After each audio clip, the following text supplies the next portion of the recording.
10 o'clock here, my time. Good morning again, everyone. My name is Dan Hayden. I'm from the Seltzer Group. Those of you who may not know, the Seltzer Group, we're an independent agency located in central to northeast Pennsylvania. We're just approaching our 75th year in operation, so very excited to be here this morning with you all. I'm joined today by Aaron Black from East Coast Risk Management. East Coast Risk Management is our partner company, and we refer to them as our safety division. East Coast Risk Management, amongst other things, provides safety, risk management, HR, and claims solutions for a variety of different clients in a variety of different industries. I think that extremely well. Aaron serves as the Director of Business Development at East Coast Risk Management. With over 20 years of safety experience, both in private industry on the insurance carrier side and on the agency side, Aaron works with businesses of all shapes and sizes in, like I said, a variety of different industries. So, Aaron, thanks for joining us today. We appreciate you being here. This morning, we're going to discuss how to build a safety culture that protects your employees and your bottom line. But first and foremost, on behalf of myself and Aaron and East Coast Risk Management and the Seltzer Group, we hope that you and your families are healthy and safe during these challenging times. And before we begin, just wanted to go over some housekeeping items for you. Number one, this recording will be provided to everyone after today's session, so don't feel like you need to take furious notes. Everyone will be on mute. If you have a question, we ask that you use the chat feature at the bottom of your screen there for some questions, and we'll monitor that throughout our discussion this morning, and then we'll also leave some time at the end just to have a dialogue about anything that anyone wants to discuss. So, the purpose of today's discussion and really why we wanted to reach out to our clients and those that are potential clients or anyone else that's in the industries that we really focus on, it's because in these challenging times, the one constant that remains throughout all this uncertainty is the correlation between safety cultures and an organization's profitability. Those two things are certainly interconnected, even more so these days. For many, like ourselves, 2020 has been a year of reflection. As we look inwards, we're focusing on processes and procedures. We're evaluating how we do things. Can we do things differently, more efficiently? We're tightening our belts, so to speak. But we're also placing a great emphasis on developing culture and realizing that correlation exists between culture and then our overall success. So some objectives for our discussion today will be that we'll begin with a discussion on injury financing and how injuries can affect your overall insurance portfolio and what that intersection looks like. Aaron will review and introduce for others the 12 fundamentals of building a safety culture and why that's important for your organization. Aaron's also going to define that. Often that's a little misunderstood. Aaron's also going to identify some key safety responsibilities within your organization. And then finally, we're going to conclude with a recognition of the importance of establishing these safety goals and how you can actually implement that into your organization. So, Aaron, I'll turn it over to you for our first section here on injury financing. Thanks, Dan, and welcome everybody. I appreciate the opportunity to be here to present to you today on building a safety culture. And we're going to start with a little bit of just kind of thinking about safety and injury prevention at a little bit of a broader level. A lot of folks think of safety and they think of OSHA and they think of OSHA compliance, and that's really the only area that they think about when there's a lot more to it than being OSHA compliant. Now, certainly that's important and it doesn't go away, but you could be 100% OSHA compliant and still be having injuries. So, having a safety manual that meets the requirements of OSHA based on your exposures within your organization doesn't necessarily mean that you're not going to have injuries. So we're talking about an overall culture here and building a culture. But I want to start just a little bit, and part of that culture and part of compliance and injury prevention ties in with the risk financing of your insurance and what that looks like. So I always ask this question: who pays for workplace injuries? And obviously I don't see you guys, you see me, but a lot of people think their first thought is it's the insurance company that pays for my injuries. And sure, they cut the checks to pay for the injury as far as the medical or lost wages. But at the end of the day, who really pays for the injuries are you, the employer. If you look across the whole insurance marketplace, whether it be commercial insurance on general liability, auto liability, property, or heck, even your personal homeowners and auto policies, workers' compensation is the most closely related to a financing mechanism where you essentially pay for every dollar of every injury you have through your workers' compensation premium. And you get assigned an experience mod, which is based on your 3-year loss history. And depending on where that mod is, it could be helping you or it could hurt you. So if you're over 1.0, for example, that's an indicator that you've had a loss history in that 3-year period of time that was higher than the expected losses for your particular industry and your payroll. What does that mean? You're going to pay a higher premium because you're over 1 than if you were below. And that's part of the financing mechanism. So especially, we could even show businesses in looking at your loss history, what the cost of an individual claim was to your organization based on the premiums you paid as a result of that particular injury.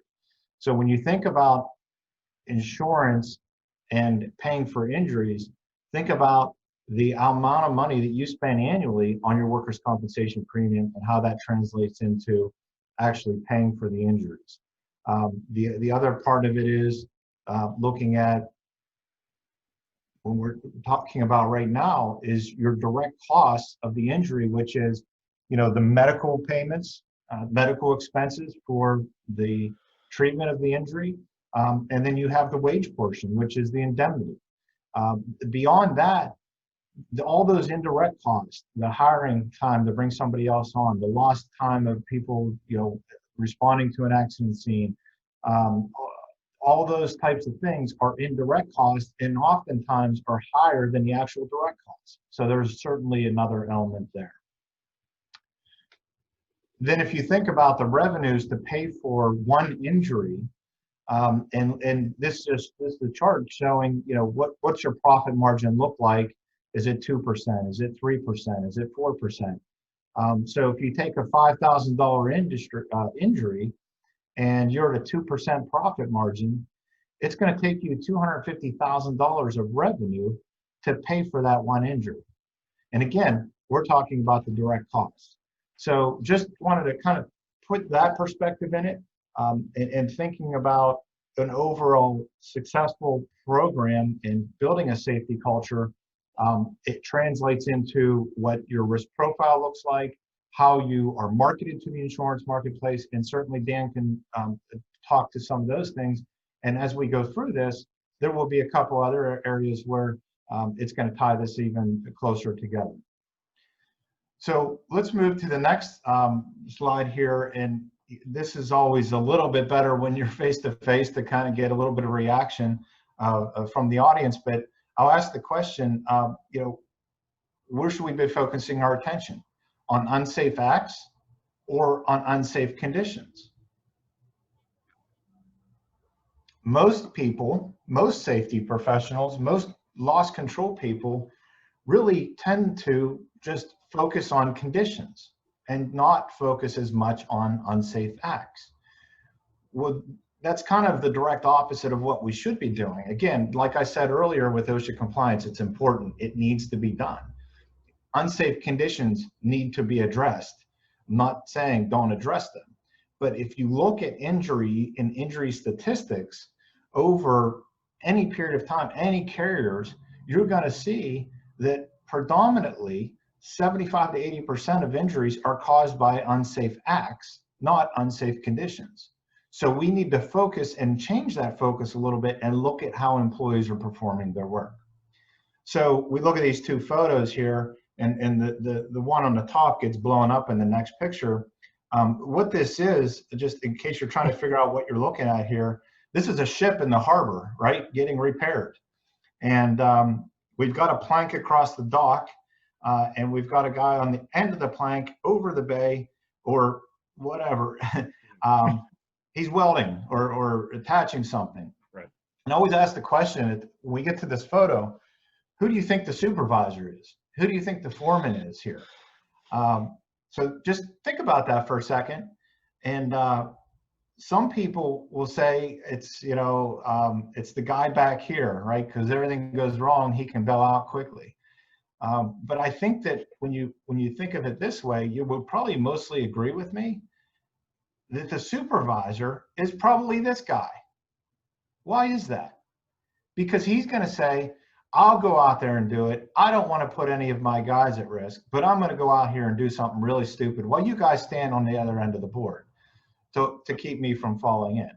And instead of that supervisor leading by example, he's saying, well, I'll do it because I don't want you guys to do it because this is stupid, and don't follow my lead here, right? But at the end of the day, that's the person we need to really be leading the charge with safety out in the field, whether it be construction, whether it be manufacturing, whether it be industry, where you have individual supervisors.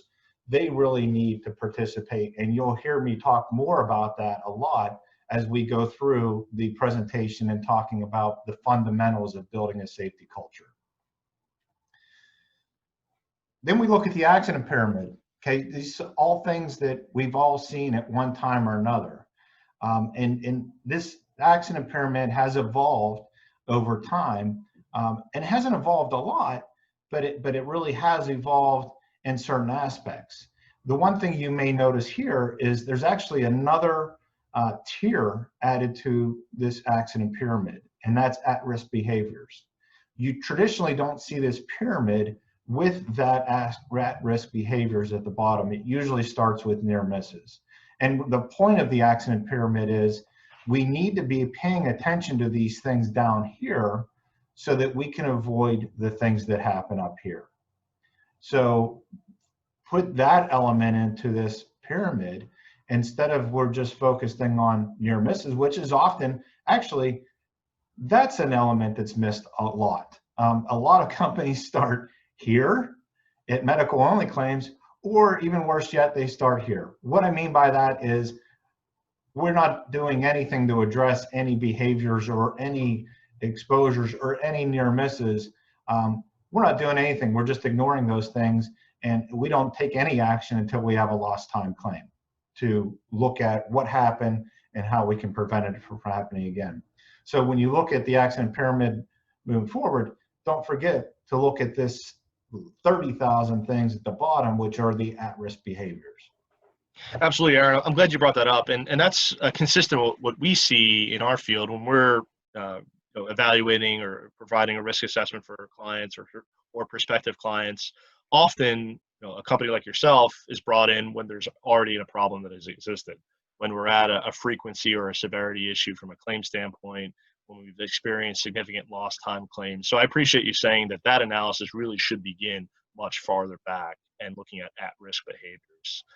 That forward-thinking logic, I think, would serve a lot of organizations well, not just, and often I understand from a number of different perspectives, safety sometimes isn't always as emphasized, but as I'm sure you're going to discuss later on, this is becoming more and more of a reason for organizations to really devote time and resources to safety. So I appreciate you bringing that up. Yeah, Dan, actually, that's a great point. Thank you for bringing that up, because thinking about what it means to have a reactive program versus a proactive program. Don't wait until you're in trouble and have a problem to reach out for help, whether it be somebody like us or you have somebody on staff. Oftentimes that's what happens, and it's after something major happens that we decide we need to do something, or after OSHA comes into your facility and you've got a list of citations and we've got to now address this stuff. Don't wait until that point. And we work with a lot of companies that are on that startup phase or growing, or things are good, loss history is great, things are going good, but your exposures are all there and they're really not under control. So that's a great point, Dan. Thank Absolutely. you. We call that the confirmation bias, or the danger of that. Everything's been going well, nothing's going to happen. We haven't experienced these losses before. We don't anticipate them occurring in the future. But as in your your experience that having a proactive plan like that certainly would be something that's recommended, obviously. So that's great. Thank you. No question about it. Thanks, Dan. All right, so the 12 fundamentals here, folks, and I'm gonna rattle these off real quick because we're gonna go into each one of these, but just for the sake of having the just mindset as we go through this and thinking about, as I go through this, I would also ask you, audience, and those that are on the call here, think about where you might be. Where do you think you are, right, with all of these elements? So we start with a commitment and having a documented safety philosophy, having goals and objectives, a committee, having a safety committee organized. What does your line responsibility look like? Your supervisors, your foremen, what does that look like in your organization, and what is their responsibility as it applies to safety? Do you have a supportive safety staff? Do you have somebody on staff or somebody that works with you? Roles and procedures, inspections and audits, what does that look like? How are you communicating safety throughout your organization? What type of training are you doing? What's your accident investigation procedures look like? And how are we motivating employees? So we're going to go into each one of these and discuss these in greater detail. And again, think about your organization and where you are right now with each one of these, and where you may need to look to improve in those areas. So I want to start though with culture. You hear safety culture, you hear building a safety culture, but really what does that mean? And when I go through this, you know, it's really thinking of it this way, and I'm going to read it. It's the atmosphere or way of working within a company that influences safe behavior. It consists of shared beliefs and practices and attitudes. So everybody in the organization understands what is required, what our practices are, how we perform our work, and how safety ties into that. And you know, it's actually an invisible force, right? Because you don't see a culture. It's an element that is built in and instilled in the workforce, and everybody has that mindset. And so that's what a true safety culture is about. Again, we're not talking about having a nice fancy safety manual, which you need to have, but those nice fancy ones that are 3 inches thick and sit on a shelf aren't doing you a bit of good if they're never implemented. So the first step is a commitment. I can tell you throughout my career, I've seen many organizations that have been successful in how they operate, how they instill a safety culture in an organization, and how it's a belief that's spread across every level of the organization. And I've seen on the other side of that companies that fell pretty dramatically. And you can really look back and look at why is that organization not performing well. They have this nice safety philosophy, and they have this philosophy statement, and you know, there's signs up throughout the company, but you look at the management and the commitment that's there, it's not there. I've experienced it firsthand myself in my career, where, you know, you have a requirement in your shop that you have to wear boots and you have to wear safety glasses and earplugs, and you have the owner of the organization or the president or the operations person that comes into the plant wearing penny loafers and no safety glasses and no earplugs. What type of commitment is that, and what type of precedents are you setting throughout the organization? So it needs to be a whole effort, and it involves how everybody thinks and the core value, and you want to show that you mean it. It starts from the top down, and it goes from the bottom up. It works in both directions too. It's not a straight down, it's not a straight up approach, it's a collaborative approach, and it requires a commitment, both from management as well as every level within an organization. So that's one of the first steps in really establishing what are you trying to do and how are we going to get there. Talk about a documented safety philosophy. You know, we've all seen it, right? Who hasn't seen the sign that says safety first? And I think that's a good mindset to put out there, but I don't know if I truly believe that. And the reason I say that is because you really don't have safety if you don't have production, right? you don't have much of anything if you don't have a company that's operating and doing business. So they have to work hand in hand with one another. And that's sometimes, I think that's why safety in general gets such a bad rap, because we're a nuisance, right? The safety guys come in and, oh, now look what we got to do. Well, it has to be that core value, again, in shaping a culture where it's instilled and becomes part of everything that we do, just like production and quality and all those things. This is another element of that. And believe me when I tell you, I've seen, construction industry, I've seen projects that were an absolute mess, had some problems come up. OSHA came on site, and the site was cleaner than it ever was after that. And I could tell you for the weeks following that, the production levels were through the roof compared to what they were before, because we weren't tripping over each other. We weren't tripping over equipment and garbage and everything else. We were actually able to do our jobs. So you can translate that into production too. But the documented safety philosophy, it has to come from management. It has to be a commitment where management is responsible for preventing injuries. Working safely is a condition of employment. All operating exposures can be safeguarded. These are examples of having a documented safety philosophy. The zero injuries, sure. I mean, that can be a goal, which is the next thing we're getting to, and that could be part of your safety philosophy. I have no, you see those out there a lot too, those signs, and zero injuries and tracking, this company has worked so many days without a lost time accident. That's great. That instills that belief and that culture into the organization, and your employees see that every day when they come to work.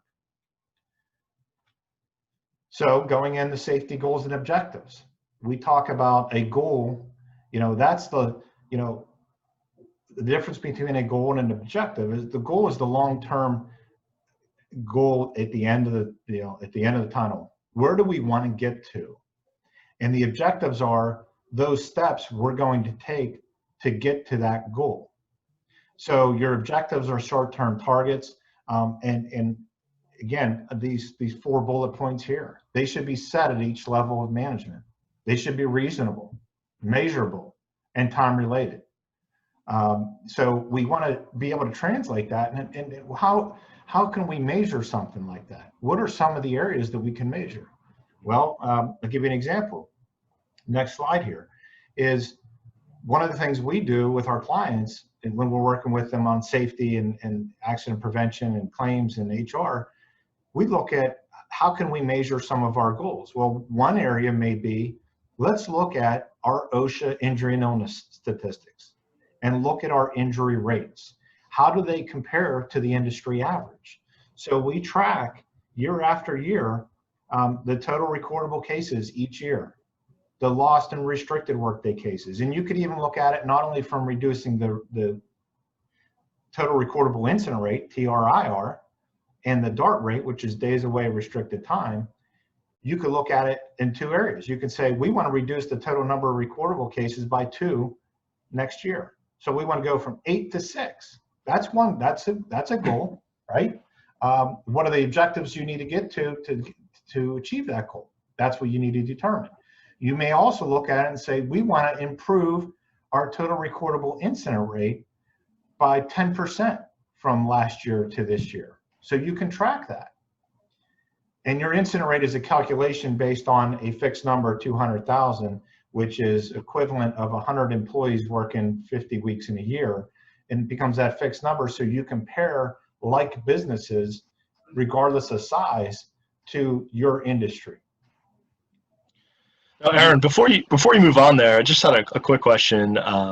And from a business, so if I'm a business owner, these key performance indicators here, these measurables here, why might that pique my interest if, let's say, I'm bidding out on a job or I'm looking to obtain other business or partner with another vendor? Are these measurables, are they looked at in that perspective? Absolutely, Dan. That's a great point.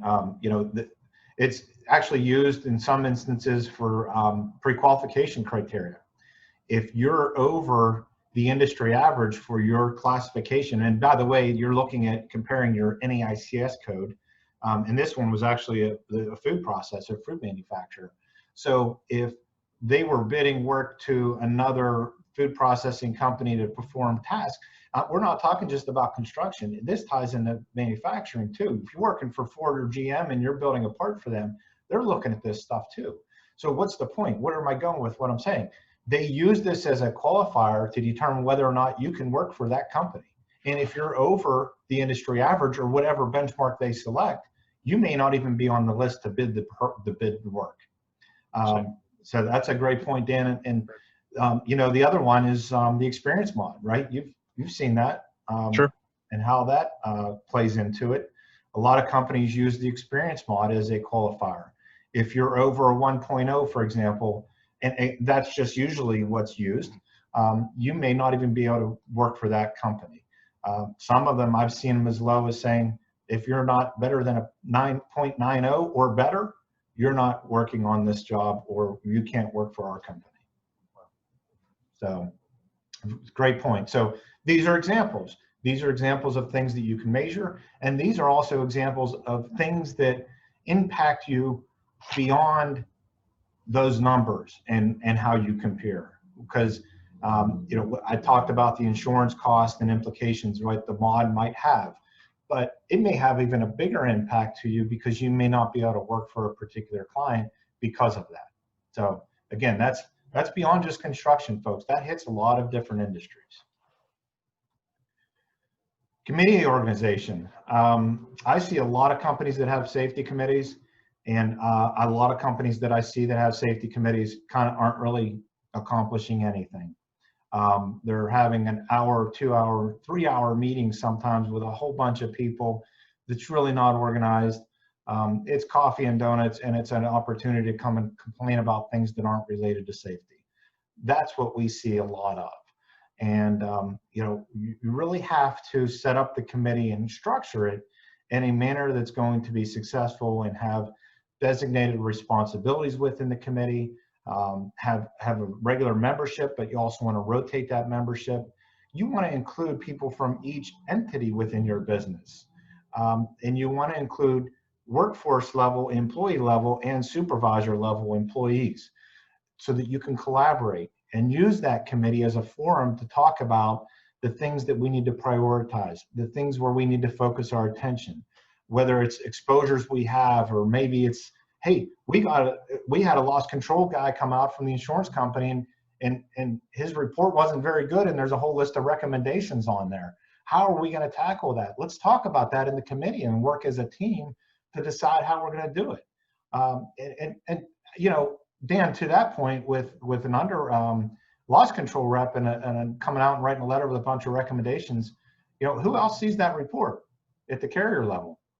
Absolutely. So those that decide ultimately your premium, the underwriting department, they send out their loss control representatives. All these things are interconnected. So I appreciate what you're saying here, Aaron, because I too have sat on safety committees that vary from extremely inefficient, and they're just there to check boxes. And you're right, it becomes an opportunity to air grievances. And then that spectrum ranges all the way up to those that are most affected because they're doing things like you're saying. They're evaluating, let's say, loss control recommendations. They're being proactive. They're looking at at-risk behaviors and looking at near misses. They have a really detailed process for accident investigation. So from an underwriting standpoint, the motivating factor would be, you know, number one, do you have a safety committee? But not only just that, what are you actually doing in the safety committee itself?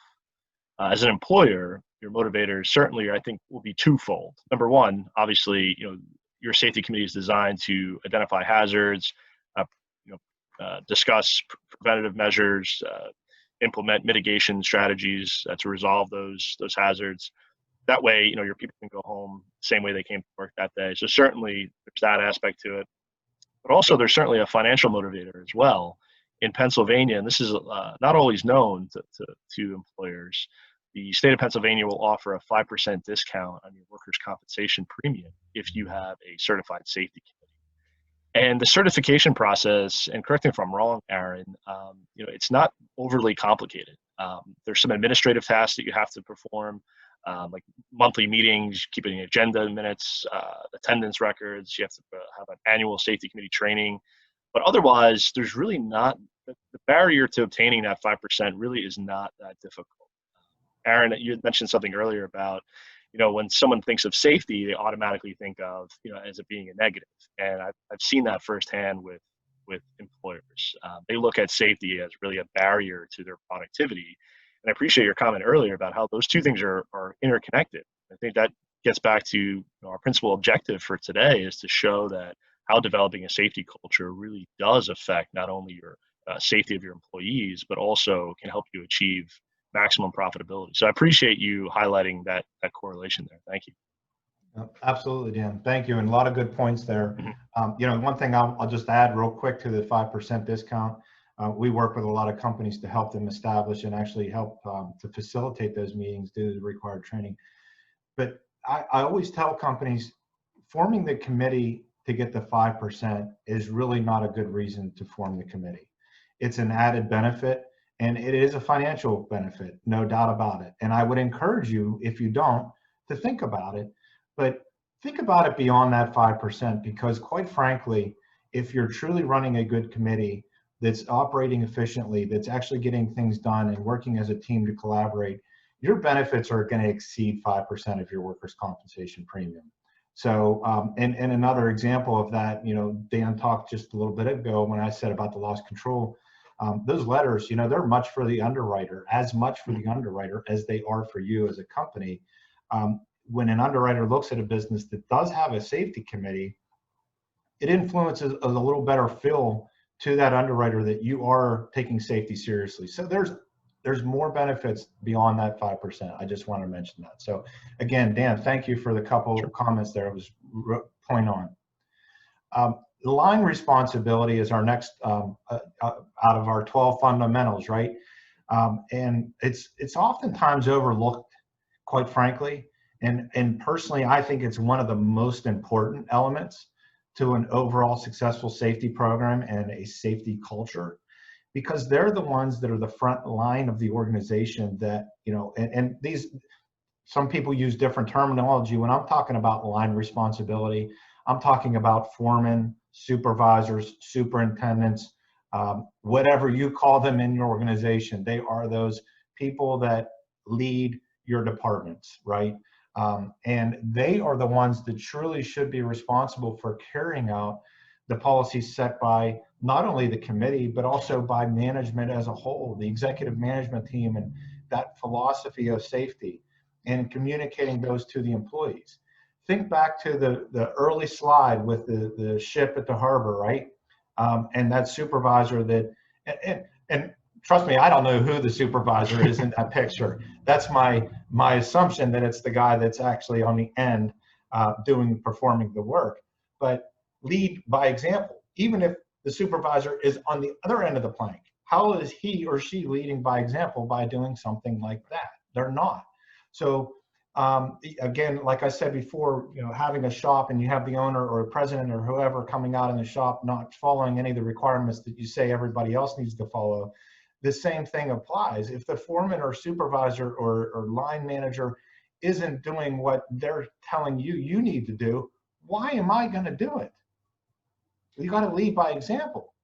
Absolutely, Aaron. I'm glad you brought that up, because when we're discussing safety culture with organizations, and when we're performing our risk assessment, we ultimately look to diagnose an issue first before we're prescribing some type of resolution for it.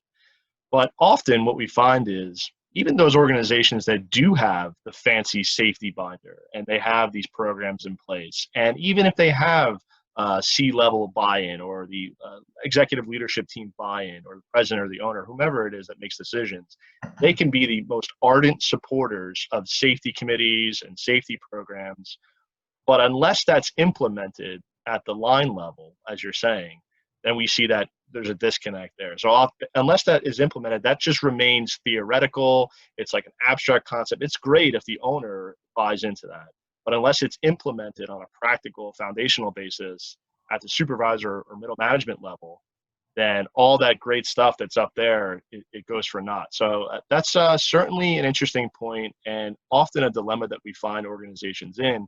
It's not so much accepting the fact that we need to take on these challenges, and it's not so much to get the buy-in of the top leaders, but it's also to have everyone in the organization play a part of that. So, well said.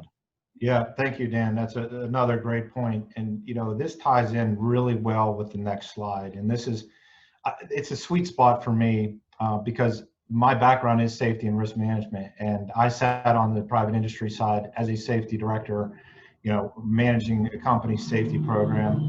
And I've seen various safety programs throughout my career too, ones that are successful, ones that aren't. And I've seen safety professionals that enjoy their job, and I've seen safety professionals that absolutely hate their job. So that goes to the next slide, which I'm kind of holding it out on you, but what does your supportive safety staff look like, and what should it look like? I will tell you that a lot of companies hire a safety person because they feel like they need to, and they're not really sure why they need to, and they're really not sure what that safety person is supposed to do. Quite frankly, they really don't know. And oftentimes a safety person is hired to be a police officer and is hired with the mindset they've hired somebody. I said they don't know why they hired somebody. Let's say they hired somebody because they realized that their safety program's not working and that they're having a lot of problems and that there's nobody that's responsible for safety. So we need to hire a safety person that has the full responsibility of the entire company's safety. And that is all on the shoulders of the safety person, and they're hired to be a police officer. Not going to work. The safety person that you've just hired for that position is going to hate their job. They're probably not going to stick around very long, and they're not going to be, your program's not going to be successful. You have to really think about that when I say that, because a lot of you might be sitting there right now saying, this Aaron guy's a bunch of crap. I don't know what he's talking about. It's not one person's responsibility, and it never can be. Think about it this way. Let's say you have 20, 30 employees. Let's say you have 50 employees, and you're a manufacturer, and you have different departments within your manufacturing operation, or your hospitality, and you have different operations with your hospitality industry, or you're a dealership, and you've got new sales, you've got repairs, you've got maintenance, you've got people out in the field repairing equipment. For that 30 or 40 or 50 employee operation, you probably have about 10 of those people of your entire staff that are supervisors. And maybe some of them, and maybe a lot of them, are working supervisors, but you have those supervisors. So if you have 10 of them to oversee roughly 40 people, that's a what, 1-to-4 ratio or something like that. Again, my math should be better than that, but it's something like that. Then how can we expect a safety person to be responsible and be in all these locations for 40 or 50 people? And I'm talking about a pretty small number here right now, 40, 50 people. My point is, you need to hire and think about, if you do have a supportive safety staff, or you're working with somebody from the outside, much like we do. We come in to coordinate the overall safety effort. We advise management on safety matters, and we consult and train the line organization, the supervisors and the managers. I'm not saying that a safety person, safety manager, safety director, or safety consultant isn't going to train employees. They are, but it's really training the supervisors, the managers. It's part of setting that culture. And if you're not doing it and having that responsibility spread out, it's going to be a struggle. And the other part of it is, if we say that part of our supervisor's responsibility is to be responsible for safety of their groups, their crews, how can we hold them accountable to it if we haven't trained them? So we need to train them too. Okay, this is very important. And you can probably tell I'm a little bit passionate about this one because, again, I've seen people that just aren't happy, and I've seen programs that fell pretty dramatically when we bring somebody on to be a police officer. Rules and procedures, right? It goes back to what I just said a little bit ago about the accountability of a supervisor. And if we don't tell them what we are holding them accountable to, how can we hold them accountable to it? The same thing goes with rules and procedures. If we don't have documented rules and procedures, how can we hold our employees accountable to them? So we need to have those things be clearly written. They need to be reasonable responsibilities. They need to be well communicated and fully enforced. So it goes back to having that policy and having the training and having the implementation. Having a written program is not the end. It's only the beginning. So we need to take it to the next step of implementation through training, take it to the next step from there of continual monitoring and improvement and implementation. Inspections and audits. If you think back to the beginning of the unsafe acts versus unsafe conditions, the boat, right, and the stack from a coal fire plant or whatever, the condition versus the acts. We need to, when we're doing our safety inspections, we need to address unsafe conditions and we need to pay attention to those. But we need to make sure we're always also looking at the behaviors, what the employees are doing, the tasks they're performing, and how they're performing those tasks. Because again, like I said before, a lot of injuries or accidents occur because of unsafe acts, not conditions. And we should be auditing the inspections and looking at them. And that's also a committee function, by the way, to do safety inspections and document it and follow up on them so that we see if we've noticed there are problems or issues, we're going to address those. I think we hit on this a lot already, but it's another really important element. It's another element of the fundamental objectives of achieving a safety culture, and that's communications.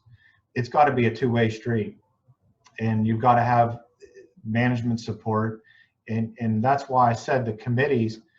I would encourage you, if you don't have a safety committee, and maybe you're thinking about forming a committee, whether you want to do the certification or you just want to have a committee established, it's important to have all levels of employees in that committee, on that committee. We're the people that are out in the field on a project, the boots on the ground at your hotel, or the mechanic at your shop. They're the ones that are seeing and experiencing what happens every day, and getting their input is crucial, and having that dialogue and open communications back and forth. Safety training. I think we've hit on this one a lot already too. It's a really important element, and it's amazing to me that it's still so often missed, because we have a program and we feel like we've accomplished something and we stop there. Again, having that program is only the first step.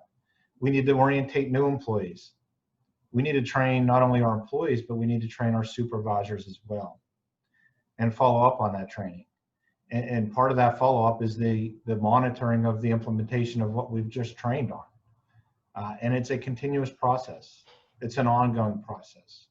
I don't know how many of you are sports fans. I wouldn't call myself an avid sports fan, but just listen to the radio once in a while, and in morning shows, depending on what city you're in, and if you hear them talk about professional sports athletes, I don't care if it's football or hockey or baseball. These people make billions of dollars or millions of dollars, right? We all know that, and they're very talented at what they do. But guess what they do? They train every single day. They're coached every single day.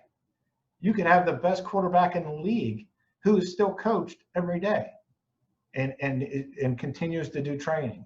So once and it's done, that doesn't achieve it. It's an ongoing overall process. Another area, accident investigation. Think about your own accident investigation procedures and what do they look like. Oftentimes, whenever I go into a business and look and say, tell me about your accident investigation procedure and what does that look like? Well, so-and-so gets hurt, and we get a report from the supervisor. They send it over to our administrative person, and he or she files a claim. Okay, then what happens? Well, we make a folder and we put it in a file, and we've done our job. That's not an accident investigation. A first report of injury to file a claim is not an accident investigation. And you really have to drill down as to what happened, why did it happen, and what we can do to prevent it from happening again. either to that individual or to everybody else. You talk about toolbox talks, and making sure you have a toolbox talk. I know I've shifted gears pretty quick there, so I apologize. We want to have toolbox talks geared towards our business, right? We don't want to talk about ice and snow in June, and we've all seen that. One of the best toolbox talks is lessons learned, to share throughout the organization. It doesn't have to be employee names or anything like that, but what did we learn from that? What happened? Why did it happen? And what can we do to prevent it from happening again? And hey, when we go through that investigation, we may find that the problem was, it was a management issue, that there was a gap, and that was the underlying reason. Because somebody wearing their safety glasses and they got something in their eye, the reason that they got something in their eye wasn't necessarily that they weren't wearing safety glasses. You have to ask the question, why weren't they wearing safety glasses? Well, the supervisor never wears them. There's a problem, right? So we got to look at that. Motivation is the last one here. And did I skip one, did it? No, okay. Is the last one, and oftentimes it's missed. We're talking always about, you're not doing this right, or you're not doing that right. I've always been more of an educator whenever I go up to somebody in any operation and tell me a little bit about what you're doing, and what can we do to improve what you're doing, because here's what I'm seeing, and here's some of the things I think we need to do to improve that. That's the way I always have been. The bully attitude and the scream and yell and get in your face, I don't care who you are or what you do, what your position is, it's not a way to lead. And I truly don't believe that you get much out of it. So don't forget to motivate employees and acknowledge the good things too. Not always looking at unsafe behaviors or unsafe conditions. Look at good things too. Hey, I saw what you were doing over there, and man, you did a really good job. Or the crew overall had a pretty big task at hand, and they worked collaboratively as a team, and it all came together at the end of the day, and nobody got hurt. The goal at the end of all of this, really, guys, folks, is you take OSHA compliance, you take injury prevention, you take statistics and experience mod insurance and all that. We want people to go home the same way they came in the morning, right? Nobody wants to see their coworker get hurt. Nobody wants to be an owner of a company that has a catastrophic loss. And nobody wants to deal with anything like that. A lot of people have families. We want them to be able to go home to their families at the end of the day, and be in safe and good condition, like when they showed up for work that day. So that's one kind of piece that I'll leave you with. And the last thing here, which kind of summarizes everything that we've talked about, I think we have a few minutes. We have a few minutes left here. I think we're pretty darn right on schedule. Look at this, and I believe Johnny and Dan had mentioned we're going to share this whole presentation as well as the recording, so you will have this. But think of the building of the safety culture as steps, and each one of those 12 fundamentals that I just spent the last 45 minutes talking about are all in here. And you start with safety communications and training and the awareness. You're aware that you need to do something, and you recognize it. So you put a committee together and you start doing inspections and investigations, and that rolls into the management support. You would think, well, Aaron, why isn't management at the bottom? Well, we have to start with recognizing and aware of it. We have to start with putting a plan together, and then we start building that. So as you look at this, think about where you are in achieving a true overall safety culture and the steps you need to take to get there. So I did a lot of talking there, folks. I hope you're all still awake, and I see we didn't drop any participants off, so that's great to know. Dan, have any questions come in? No, that means that we've solved everyone's problems. We were totally Great. clear, and everyone is right on page, and we're ready to go and develop safety culture. But I do have one question, Aaron. And I know that often safety coincides with workers' comp insurance, and the assumption is that these two things are linked. And not that they're not, but you talk a little bit about how safety can permeate throughout an organization into other types of exposures, let's say like auto or general liability. Can you make that connection for us? Oh, no question about it, Dan. And I'm really glad you brought that up because I kind of forgot about that element. You know, I spent a lot of time talking about the workers' comp side and employee injuries. And what I neglected was this is about your overall safety across the board. It hits every part of your company, whether it be general liability. I mentioned quality earlier, right? So you could have products liability, you can have things like that. Think about a mechanic shop and you're making a repair on a piece of equipment, something simple, right? I've seen this happen before. You have something in for an oil change and you put it all back together and you put the new filter on, but you forgot to put oil in it. Got some liability there, right? You're putting a new motor in a car now or in a piece of equipment. This translates into all those things. Auto liability. The industry right now is like it's never been. It's a very hardened market. And you hear that terminology from insurance people, which means that the rates are going up. Carriers are taking a much closer look at auto exposures of your vehicles that are out in the field, that are out driving around on the roads. This translates into that too. So we're talking about overall safety, not just the injury prevention. So Dan, great point, and thank you for bringing that up. And it translates into all those things. If you're in a hospitality industry, it translates into your your slip, trips, and falls, right? How are we cleaning our walkways and all those things? Absolutely, Aaron. And you're absolutely correct in saying that the insurance industry certainly takes a hard look at an operation's commitment to safety. Underwriters will ask, time and time again, what's the specific process they have in place? Do they have this program? And if they see that their partner, if an organization partners with, let's say, East Coast Risk Management, that alleviates a lot of concern from their perspective because obviously they know, your commitment to excellence and they know your track record as an organization. So that can allow maybe some preferred pricing that particular risk may not necessarily be eligible for if they did not have some type of partnership like that. But more so than just the partnership is the overall commitment to safety itself that the organization has. So well said there. Appreciate it. I always say that safety isn't prejudice. It doesn't stop at your employees. It can affect anyone out there in our world that we interact with. So certainly a good point to acknowledge how all these things are interconnected. Well, it does not look like we have any questions here, and we're a little bit ahead of schedule. So our contact information is here on this final screen. Aaron, if an organization is looking to learn more about how to develop safety, is this the best way to, what should they do? What would be the first step? How can they get in touch with you?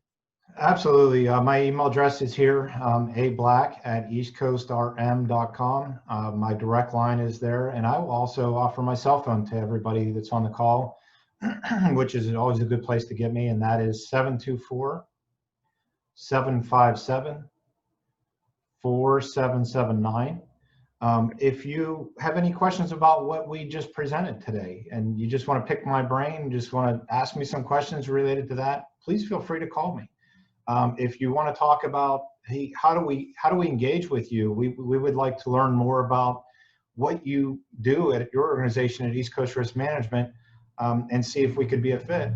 Please give me a call. We have a process that we do, and that is to do an assessment of your business, do a risk assessment, where we gather information, we learn more about your business and potentially what your needs may be, and how we could fit into those needs to help close those gaps. So it's very customized in how we work with our clients and our business partners. So if you have any questions at all, and as Dan mentioned, and don't want to give you a big commercial here, but we talked a lot about safety, but we also do claims management on all lines of insurance, workers' comp, auto liability. Where we become our claims advocate, become claims advocate for our clients, where we help to manage your claims at a very high level. And we also have a team, an HR team of very seasoned HR professionals, two of which are attorneys. So again, I don't want to come across as giving you a sales pitch, but just give you that little bit of information. And again, if you have a question about anything that I talked about, you just want to pick my brain, please, absolutely give me a call. I'm not an attorney that's going to sit here and charge you $300 if you call me an hour. So please feel free to reach out. Well, thank you, Aaron. We appreciate your time and your expertise today. And just as a reminder to everyone here, we will be sending out a copy of today's presentation. So don't feel, if you missed anything, you can go back and look. We'll also send our contact information, including Aaron's cell phone as well. And feel free to hit him up for these types of questions. Special shout out and thank you to Johnny Gray in our marketing department. She put everything together. She's the brains behind the operation. Aaron and I are really all thumbs when it comes to technology. And I'm sure, like most of you, you're probably all zoomed out and webinared out this year. But I'll just end by saying just how we started. We sincerely hope that you and your families are well during these times, remaining happy and healthy and safe. We appreciate the opportunity today. Thank you for partnering with us. We hope you enjoy the rest of your day. Thank you so much. Be well. Take care. Thank you all.